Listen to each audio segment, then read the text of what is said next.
Shalom friends, and welcome back to the Ministry of Yeshua. Today we're going to take up a portion which is called Vayetzeh. We'll start from Genesis 28:10 through 32:3, which will connect us with Hosea 12:13 through 14:10, as well as John 1:41 through 51. Let's take a look at the summary for this portion. Jacob flees from his brother Esau and travels toward Padan Aram, which is Haran in Mesopotamia.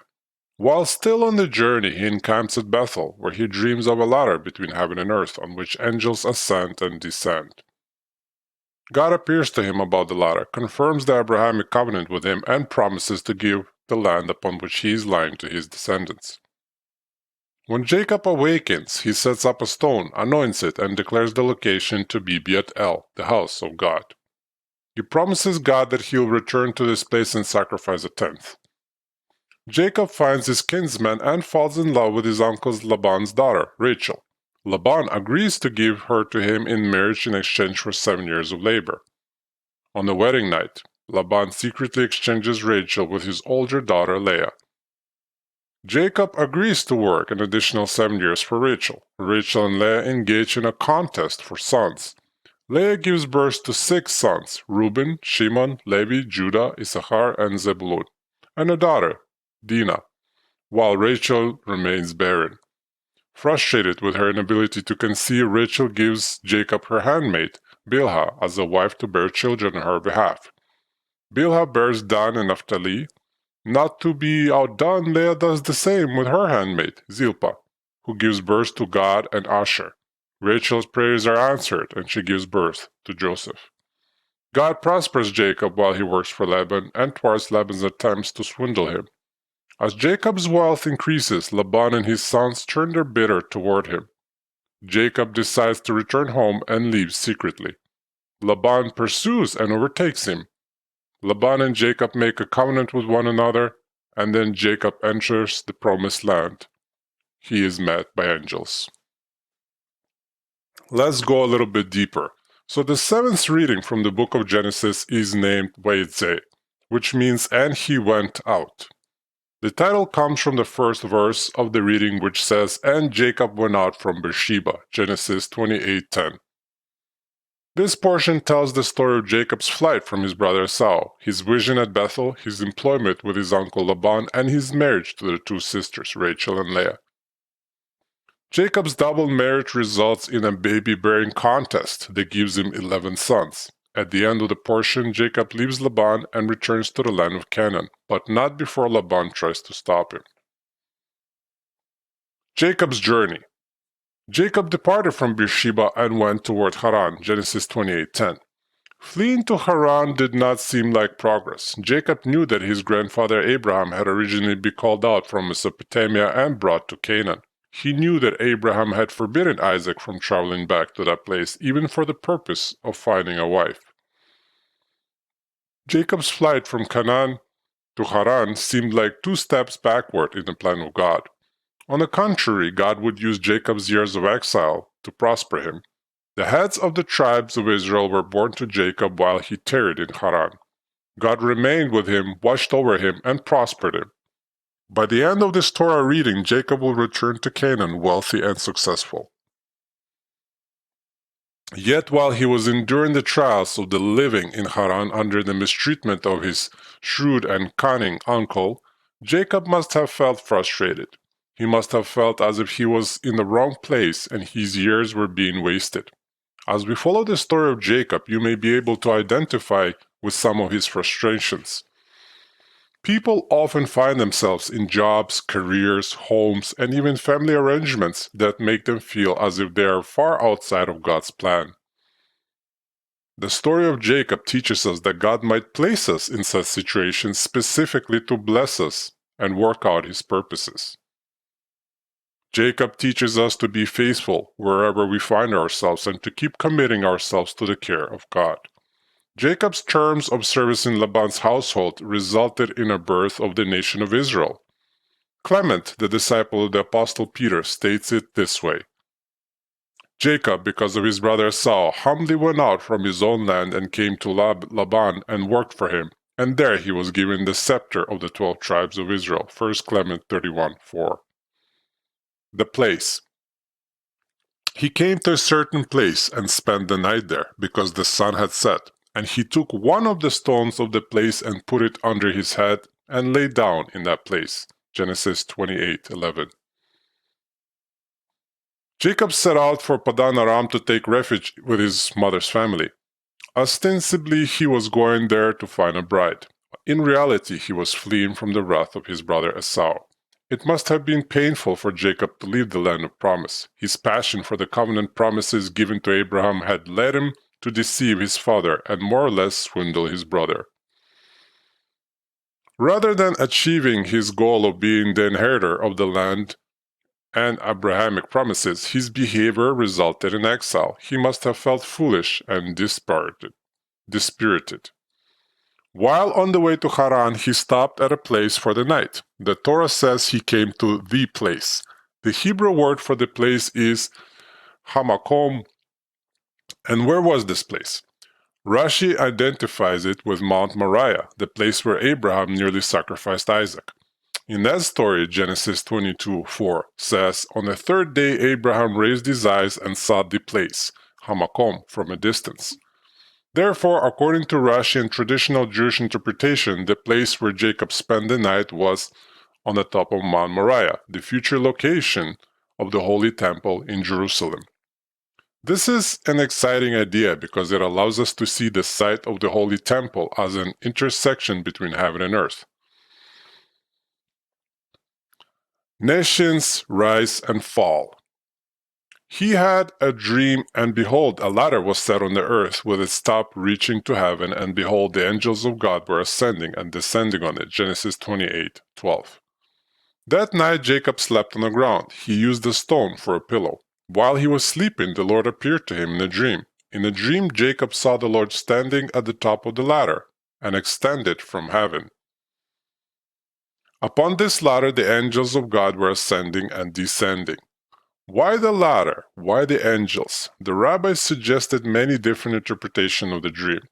One interpretation has it that the ascending and descending of angels symbolize the ascent and descent of the world power.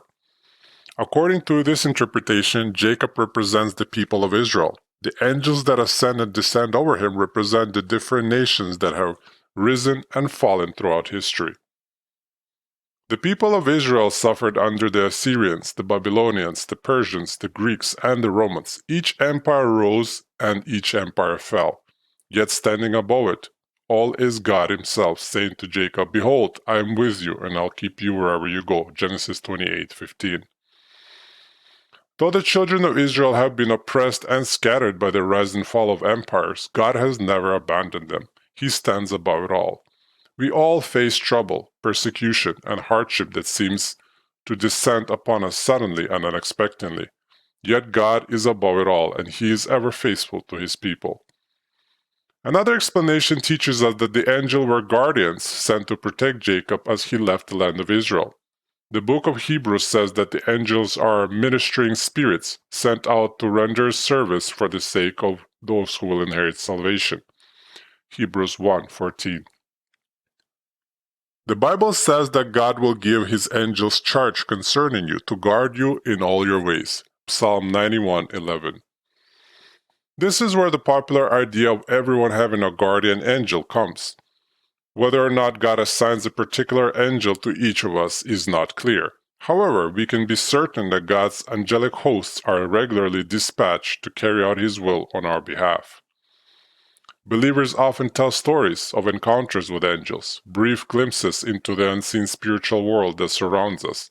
Perhaps Jacob was simply granted a glimpse of the hosts that God sent for his protection. Jacob's ladder.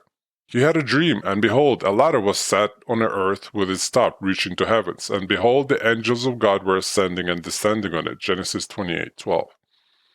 On a simpler level, the dream of the ladder represents a connection between heaven and earth. Heaven is the place of God. Jacob is in this world, sleeping on a stone pillow. The separation between heaven and earth seems to be impossible to overcome. How can man ever hope to reach the place of God? How can he hope for a relationship with Him? We are here and He is there. God is utterly transcendent, above and beyond the material, created world. From our perspective, He appears to be inaccessible and unreachable. The prophet Isaiah reminds us of God's transcendence when he says, "For thus says the high and exalted one who lives forever, whose name is holy. I dwell on a high and a holy place." Isaiah 57:15. How can we ever hope to know or experience this high and lofty God? We dwell in a low and common place. We cannot see God. We cannot reach Him. The vision of the letter provides the answer. The letter spans the distance. Though the Isaiah 57:15 passage begins by stating that God lives in a high and holy place, it concludes by saying, "And I also dwell with the concrete and lowly of spirit, in order to revive the spirit of the lowly and to revive the heart of the contrite." Isaiah 57:15. Sleeping on the ground while fleeing for his life, Jacob was certainly lowly and contrite. The vision of the ladder showed him that the distance between heaven and earth can be spanned. The ladder can be understood as a metaphor for the ways that we connect with God: a prayer, faith, obedience, revelation, and the Messiah. Prayer spans the distance between us and God. When we pray, it is as if we are sending our words like angels up Jacob's ladder. Prayer is a means of connection, the finite with the infinite. Our prayers can be likened to rungs of a ladder on which our souls ascend into the very presence of Him who dwells in a high and a holy place. Faith is like the ladder itself. Though we are subject to the limitations of the finite world around us, we believe and trust in God. Our beliefs allow us to reach the outside of our world for answers, directions, and hope. Though our feet are on the ground, our faith allows us to ascend to heaven, as it were, and bring back spiritual life and enrichment. Now, God's commandments are like the ladder also. Obedience to His commandments allows us to connect with Him and partner with Him. Each time we obey God, we are carrying out His will on earth.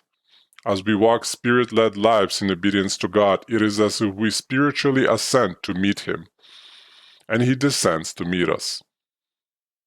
Revelation is also like Jacob's ladder. We would not know anything about the transcendent and unknowable God if He did not send us revelation. Through the words of the Bible, the commandments of Torah, the utterances of His prophets, and the teachings of His Son, God spans the distance between heaven and earth. Just as He sent His angels up and down Jacob's ladder, so too He revealed His truth to the children of Israel. As we study Israel's holy scriptures, the Bible, we are able to ascend to spiritual heights. Messiah can be likened to Jacob's ladder as well. Though He is a human being, earthly, He is also descended from heaven. Messiah is the true ladder between heaven and earth. He is extended to us from above, as He says, "For I have come down from heaven." John 6:38. He is the way of ascent, as He says, "I ascend to my Father and your Father, and my God and your God." John 20:17. Messiah is the intersection between heaven and earth, between God and man. If we want to ascend to God, we must do so upon Messiah, the ladder extended from heaven. Apart from Him, none ascend. By Him we look up to the heights of heaven. By Him we behold, as in a glass, His immaculate and most excellent visage.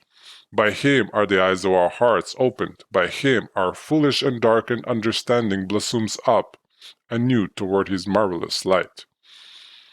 By Him the Lord has willed that we should taste of immortal knowledge, who being the brightness of His majesty, is by so much greater than the angels, as He had by inheritance obtained a more excellent name than they. 1 Clement 36:2. Message from God. And behold, the Lord stood above it and said, "I am the Lord, the God of your father Abraham, and the God of Isaac. The land on which you lie, I will give it to you and to your descendants." Genesis 28:13. God spoke to Jacob in the vision of a ladder. He promised Jacob that He would be with him, keeping him in all the places he was to go, and return him to the land of Canaan. More than that, he bestowed the covenant promises given to Abraham upon Jacob. Though Jacob had already received the blessing from his father Isaac, he had done so under false pretenses. In the vision of the latter, God himself reiterates the blessings, assuring Jacob that he truly is the inheritor of the Abrahamic legacy. Though Jacob was forced to leave the promised land, he did so knowing that God would ultimately bring him back and give the land to his descendants. Jacob's situation can be compared to a man who obtained the legal deed to a piece of property but was not sure if the deed would stand up in court of law. His adversary also had a claim on the property. When the judge reviewed the deed and notarized it, endorsing its validity with his own signature, the man was finally confident that the property was his. As believers, we are similar to Jacob. We have received the legal deed to a great inheritance, the Messianic era and the world to come. One day our eyes will be opened to the splendor of the kingdom of heaven, and God himself will endorse our claim. But as many as received him, to them he gave the right to become children of God, even to those who believe in his name, who were born not of blood, nor of the will of the flesh, nor of the will of man, but of God. John 1:12-13. The awesome house of God. He was afraid and said, "How awesome is this place? This is none other than the house of God, and this is the gate of heaven." Genesis 28:17. Jacob awoke from a dream frightened. He had seen a vision of the Lord, and it took him deeply. God is a loving Father, but he is also the terrifying Lord of all majesty, before whom no flesh can stand. Perhaps for the first time in his life, Jacob realized who he was dealing with. It is possible to go through life with an abstract notion of God, but when coming face to face with the actual thing, it is a different matter altogether. For example, a man could have an intellectual knowledge that tigers are terrifying, yet he will never experience that terror unless he finds himself being stalked by one. Only then will he properly understand the fear of tigers. So too Jacob had knowledge of God. He had heard his father's stories and his grandfather's stories, but he had never actually encountered the living God. When Jacob awoke, he was afraid. He declared, "How awesome!" For example, fearful is this place. This is none other than the house of God, and this is the gate of heaven. Genesis 28:17. The Hebrew word for the house is Bayit. The Hebrew word for God is Elohim, but it is often shortened to El. Jacob named that place where he had the dream Beit El, house of God. The name is translated into English as Bethel. The contingency on Jacob's vow. Then the Lord will be my God, Genesis 28:21. God promised Jacob protection, provision, blessing, and success. He promised to return him safely to the land of Canaan. Jacob responded to these promises by vowing that if God would be with him, providing food and clothing, then return him to Canaan, then the Lord will be my God, Genesis 28:21. It seems like a self-centered bargain. If you will answer my prayers and do everything I ask, then I'll let you be my God. It sounds as if Jacob had several other gods also in the running. The one who meets his contingencies will receive the honor of being his God. This implies that if God does not meet Jacob's demands, he will not accept the Lord as his God. The problem is in the English translation. The Hebrew does not actually say, "Then the Lord will be my God." It says, "And the Lord will be my God." The sense of the passage is that if God provides for him and returns him to Canaan and will be a God to him, then Jacob will fulfill the vow he utters in the next verse. "This stone which I have set up as a pillar will be God's house, and all of that you give me I will surely give a tenth to you." Genesis 28:22. This makes much better sense, but what does he mean by saying, "If the Lord will be my God"? Perhaps Jacob means that he desires a personal relationship with God, just as his father Isaac and his grandfather Abraham enjoyed. He wanted to know and to be known by God. Just as the Lord had been the God of Abraham and the God of Isaac, he desired him to be the God of Jacob as well. The Hebrew is ambiguous enough to be read either way. On the one hand, it sounds like Jacob is willing to accept the Lord as God over him only if his demands are met. On the other hand, Jacob is committed to God and desires a deeper relationship with him. He promises to show his gratitude by giving a tenth of his possessions to God. The two alternative readings of the passage represent two very different approaches to God. Many people approach God with an attitude of entitlement. If God will answer their prayers and meet their demands, then they will favor him with great privilege of accepting him. This is a sorry way to approach the King of the universe. Imagine a beggar going to the king and saying, "If you will give me everything I ask, then I will allow you to be the king."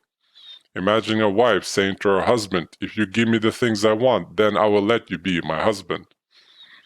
The king is already the king. The husband is already her husband. God does not come to us, hat in hand, begging for our affirmation. The man who properly understands his place in the scheme of things does not lay any contingencies on God. We should love, accept, trust, and obey God because He is God, not because He meets our requests. He already is God, with or without our permission, and there is nothing we have to offer Him. If we willingly commit ourselves to Him, no strings attached, He will certainly be our God, just as He was the God of Abraham, Isaac, and Jacob. Jacob's kiss. Then Jacob kissed Rachel and lifted his voice and wept. Genesis 29:11. When Jacob arrived in Haran, he came upon some shepherds waiting to water their flock. He inquired after his relatives and was informed that Rachel, his cousin, was approaching with a flock to be watered. Jacob rolled the stone off the well and watered the flocks. Then he kissed Rachel and wept aloud. Imagine this scene from Rachel's perspective. A strange man waters her flock, comes up to her, kisses her, and starts to cry. What could she do but fall in love? Jacob's kiss shouldn't be misinterpreted. He wasn't simply taking advantage of the moment to kiss a pretty girl. He was at the end of a long and difficult journey when he encountered Rachel, the daughter of Laban. As if by chance he recognized God's sovereign work. He knew the story of how Eliezer had, as if by coincidence, encountered his mother upon arriving in Haran.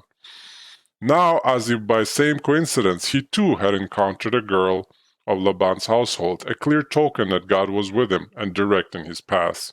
He wept for joy. He kissed her as one might greet a relative. A few verses later, Laban kisses Jacob.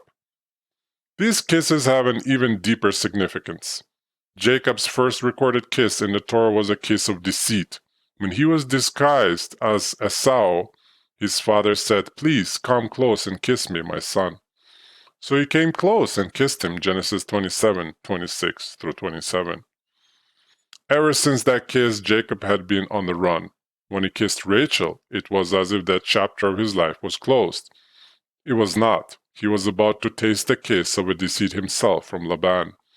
At first, Laban seemed to warmly receive him. In the end, he deceives him and takes advantage of him for 2 decades. Rachel and Leah. And Leah's eyes were weak, but Rachel was beautiful of form and face, Genesis 29:17. Laban had 2 daughters, Rachel and Leah. Leah was older, but the Torah says that she had weak eyes. Rachel, on the other hand, was beautiful. What does it mean that Leah had weak eyes? The Hebrew word translated here as weak can also mean delicate, tender, or soft. Some translations understand it in a sense of beautiful eyes. In that case, the Torah would be saying Leah had beautiful eyes, but Rachel had beautiful figure and face. Leah had beautiful eyes, but was not as attractive as her sister. Rashi explains that Leah's eyes were weak because she thought she was destined to marry Esau, and therefore she was constantly crying. She believed that she was destined to marry Esau. She would cry because everybody said Rebekah has 2 sons and Laban has 2 daughters. The older will marry the older, and the younger, the younger. Rashi on Genesis 29:17. This is probably not the real reason for Leah's weak eyes, but it does raise an interesting point. We know that Esau married Canaanite girls. We know that his father and that his mother and father would have preferred him to marry within their greater Abrahamic family. Leah would have been the logical choice for him. It seems natural that the firstborn would have married the firstborn of the secondborn, and the secondborn the secondborn. Jacob fell in love with the secondborn Rachel, but legally he had already taken Esau's position as firstborn over the family when he purchased the birthright. Leah was the one God has chosen to be the wife of the progenitor of Abrahamic blessing. When Jacob took that position from Esau, he unwittingly acquired Leah as well. Jacob worked 7 years to pay the bride price for Rachel. On their wedding night, Laban surreptitiously switched his daughters. He disguised Leah as Rachel, just as Jacob had disguised himself as Esau to trick Isaac. The ruse worked. Jacob accidentally married Leah. Laban switched his daughters on the wedding night simply to get another 7 years of work out of Jacob. Executing the swap would not have been difficult. In the custom of an ancient world, the bride would have been completely veiled and in extravagant dress unrecognizable. Her unveiling would have happened only in the bridal chamber and in the dark. Many Orthodox Jewish communities today still have the tradition of completely veiling the bride on her wedding day. However, the bridegroom is allowed to lift the veil just prior to the ceremony to make sure he's marrying the right girl. Jacob's accidental marriage to Leah is a good example of how God works in our lives. We make plans, dream dreams, and set out to accomplish certain things. Then our plans are frustrated, and our dreams come to naught, and we find ourselves far away from our original goals. But this does not mean that God has abandoned us. Your plans for your life may not necessarily be His plans. God may be attempting to work something great through your situation that you never expected. Through Leah, Jacob sired Judah and Levi, who in turn fathered the line of the David monarchy and the Aaronic priesthood. He never intended to marry her, but the spiritual greatness of Israel came through Leah. The ideal family. So Jacob went into Rachel also, and indeed he loved Rachel more than Leah, and he served with Laban for another 7 years, Genesis 29:30.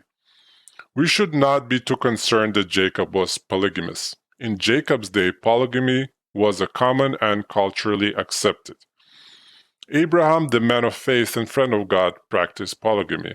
It is not a violation of God's law, but neither is it his ideal. Monogamy is obviously the Bible's ideal, as it says, male and female he created them, Genesis 1:27. There are few ideal families in the Bible. Jacob certainly wasn't. As if it was not bad enough to have 2 wives, they were sisters. Being married to the same man made them bitter rivals.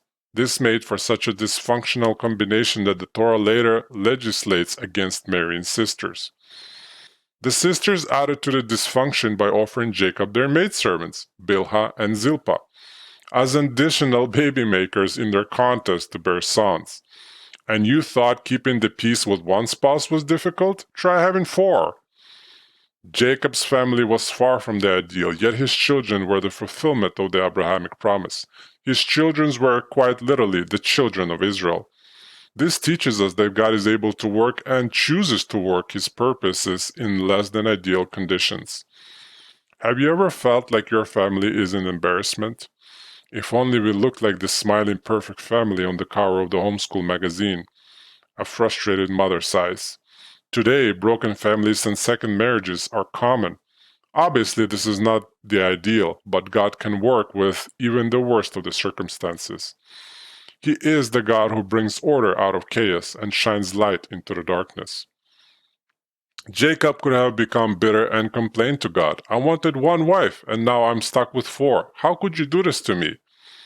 But this less than ideal family situation he landed in was God's way of multiplying Jacob's progeny and keeping the promises made to Abraham.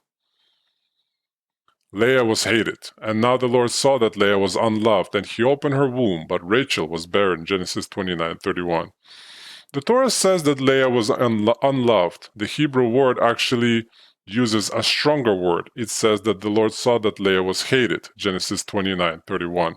Hated. How could that be? Jacob went on to sire 6 sons through his hated wife. This helps shed a light on a difficult saying of Yeshua. In Luke 14:26, he says, "If anyone comes to me and does not hate his own father and mother and wife and children and brothers and sisters, yes, and even his own life, he cannot be my disciple." This makes no sense. Shouldn't discipleship to Yeshua encourage us to love our family members? Doesn't the Bible teach us to honor our parents and to love our spouses and children? So how can Yeshua tell us that we need to hate our family in order to be a disciple? In Hebrew, the word hate is not always absolute. Sometimes it simply shows an order of preference. Yeshua is saying that in order to be his disciples, we need to prioritize our commitment to him over that of our family members. We need to be devoted first to him and second to our families. This makes sense. After all, when he called the 12 disciples, they had to leave their careers and families to follow him. The Gospel of Matthew preserves an alternate rendering of Yeshua's teaching about prioritization.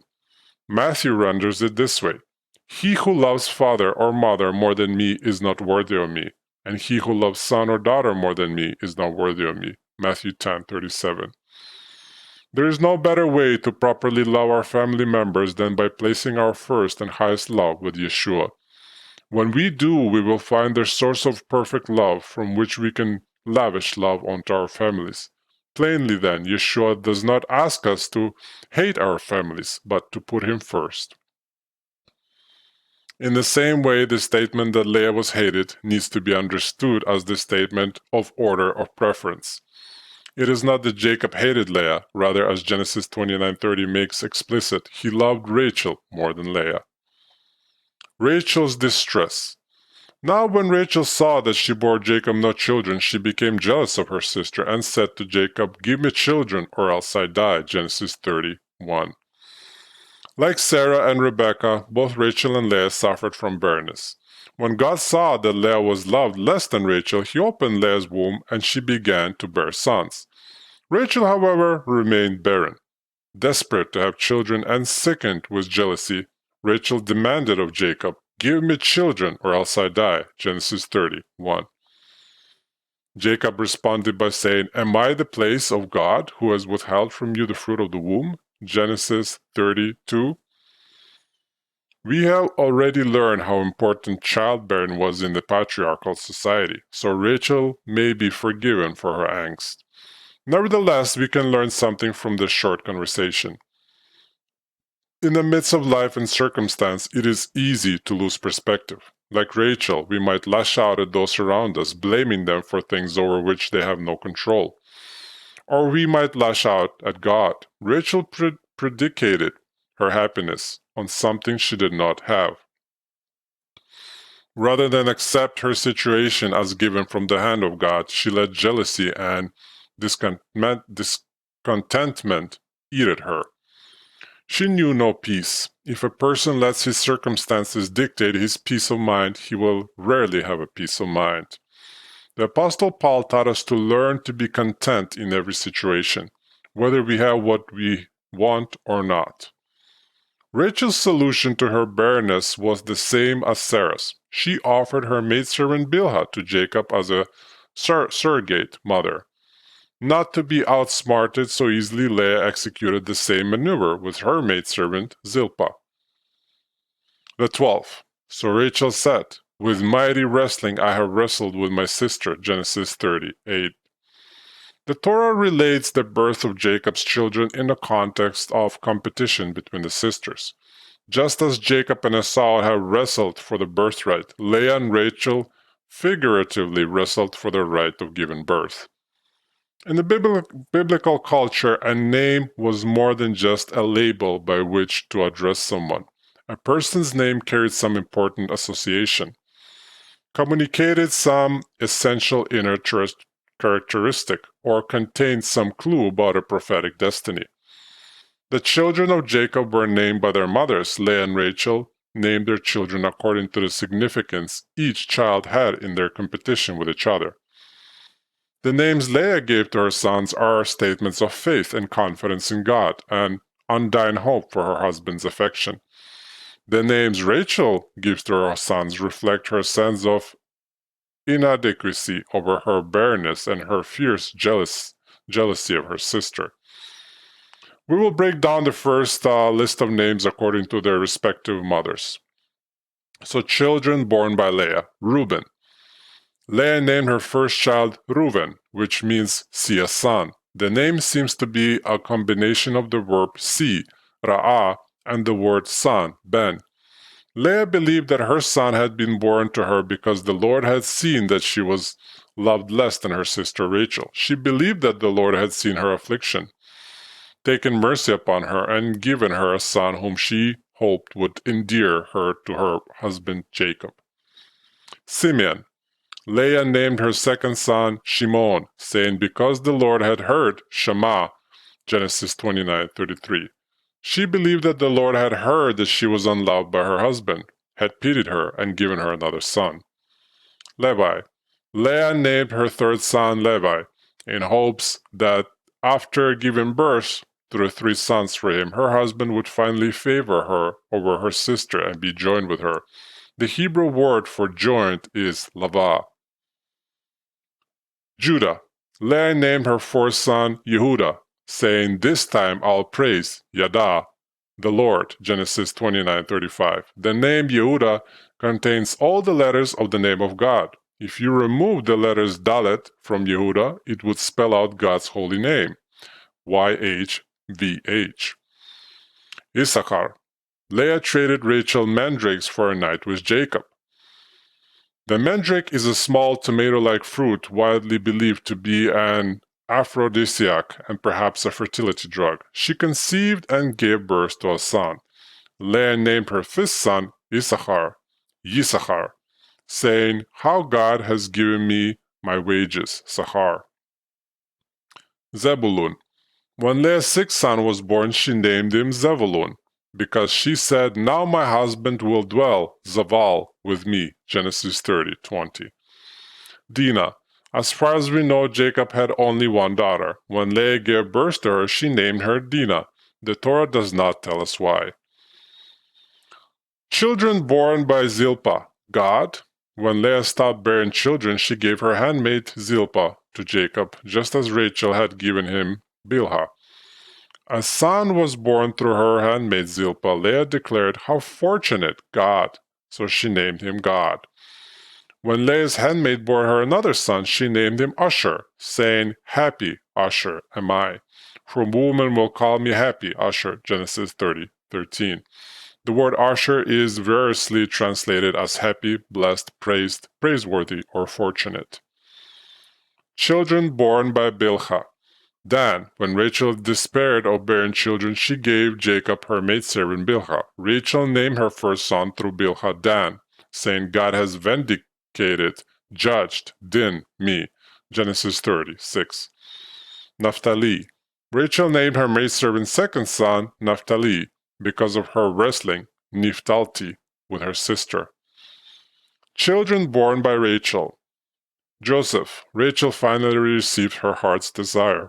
She conceived and bore a son. She named him Yosef, for she prayed that the Lord would add Yasaf, another son, to her. And Benjamin. Although he is not born until the next reading from the Torah, Rachel did receive a second son. Benjamin was born near Bethlehem in the land of Canaan. Binyamin means son of the right hand. The story of his naming is told in the comments on Genesis 35. What you see is what you are. So the flocks mated by the rods, and the flocks brought forth, stripped, speckled, and spotted. Genesis 30:39. Jacob had difficult relationship with his father-in-law Laban. Not only had Laban cheated him out of 7 years of work by swapping his daughters on Jacob's wedding night, but he continued to change Jacob's wages throughout their working relationship.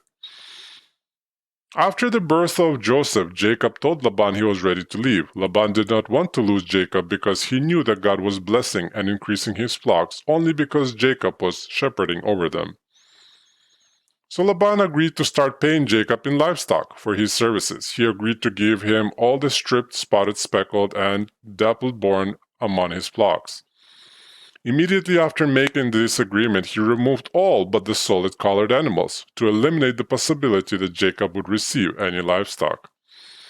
Not to be so easily outmaneuvered, Jacob engaged in a little genetic engineering experiment. He peeled sticks to make spotted, stripped, speckled, and dappled patterns on them and placed the peeled sticks near the water troughs during mating season. It was a common belief that a vivid sight during pregnancy or conception would leave its mark on the embryo. Therefore, if the solid-colored livestock saw the sticks while pregnant, they would give birth to stripped, spotted, speckled young. It seemed to work. Jacob became exceedingly prosperous. From our modern perspective, this incident sounds dubious. Even Jacob was dubious of the trick. He later admitted to his wives that he credited God's miraculous intervention with the results, not his stick-peeling trick. If Laban spoke this, the speckled shall be your wages, then all the flock brought forth speckled. And if he spoke this, the stripped shall be your wages, then the flock brought forth stripped. Thus God has taken away your father's livestock and given them to me. Genesis 31, 8-9. There is a lesson to be learned here. That which we place before our eyes affects the inner person. Jacob believed that sheep looking at stripped sticks would bear stripped young. That may or may not be the case, but it is certainly true when we view things that are shocking, disturbing, immoral, violent, or perverse. Those images leave an impact on us. Sometime later we give birth, as it were, through deeds, actions, and speech patterned after the things we have been placing before our eyes. For example, a person who watches television regularly cannot help but observe the culture, the values that are expressed on the television programs. The images he sees become a permanent part of his internal being because they are imprinted on his brain.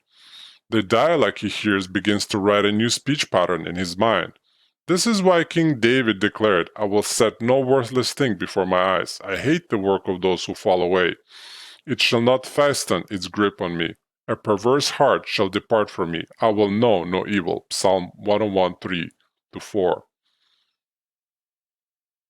Flight from Laban. Jacob saw the attitude of Laban, and behold, it was not friendly toward him as formerly. Genesis 31, 2.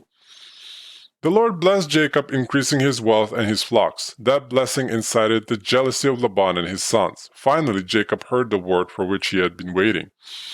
God appeared to him in a dream and said, Return to the land of your fathers and to your relatives, and I will be with you. Genesis 31, 3. It was time to leave Laban and return to Canaan. However, Jacob did not force the move on his wives. Instead, he counseled with them, explaining his reasons. Only after his wives had consented to the plan did Jacob pack up and leave. The sages of Judaism inferred from this that a man cannot force his wife to move to a new place against her will. We should learn from Jacob's example. Major family decisions need to be agreed upon by both husband and wife. Jacob did not mention the decision to his father-in-law. He knew that Laban would try everything in his power to prevent him from leaving. He wanted Jacob's service, his family, and his flocks under his household. As Jacob and his family made ready to leave, Rachel stole her father's idols. Don't misunderstand. Rachel was not reverting back to polytheism, nor was she becoming superstitious. So why did she do it? According to Rashi's commentary, Rachel wanted to separate her father from idolatry. Other commentators have proposed alternative theories. Another explanation suggests that Rachel did not want Laban using divination to discover their whereabouts. She stole the idols to handicap his occult abilities. One explanation they used to circulate in some seminars and Bible schools explained that the possession of the household idols guaranteed the right to family inheritance. Scholars of the ancient Near East have since demonstrated that this was not the case. None of these explanations seem satisfactory, but wherever her motives might have been, Rachel's idols foreshadowed the future apostasy of her children. In the centuries to come, the tribes belonging to the house of Joseph straight into idolatry, the worship of the golden calves, the assimilation with Canaanite and Phoenician regions. The prophets Elijah, Elisha, Hosea, and Amos uttered their prophecies as they tried to pry the idols away from Rachel's descendants. Thus Jacob was leaving Laban much the way he left Canaan. He had left Canaan fleeing from Esau's anger. As he left Haran, he was again fleeing from an angry family member. When Laban discovered that Jacob had fled and his gods were missing, he was furious. He pursued them and overtook them. Had God not appeared to Laban in a dream, warning him not to harm them, he would have attacked Jacob and his family. Instead, he simply asked for the right to kiss his children and grandchildren goodbye and to search for his gods. Jacob didn't know that Rachel had hidden the gods under her camel's saddle. Jacob declared, "The one with whom you find your gods shall not live." Genesis 31:32. And there's an interesting teaching that when he pronounced this curse was the reason that Rachel died early. The next day, Jacob and Laban made a covenant with each other, and Jacob went on his way in peace. But Rachel dies a few chapters later. When Jacob had left Canaan, he left with only the stuff in his hand, but God had promised to be with him, prosper him, and return him to Canaan. When Jacob finally returned to the promised land, he came with flocks, herds, family, and great wealth. He was met by angels at the edge of the land. The Lord had kept his promise. He had shown himself to be the God of Jacob. And that's about it, guys. For this teaching, thank you for watching. Drop a like and subscribe to us for more, as these subscriptions are important, which lets these videos to go forth to other people so you can bless many more as it did with you. Also follow our Instagram, which is in the comments of the video. And may God bless you and keep you. May He shine His light on you and be gracious to you. May He turn towards you and grant you peace.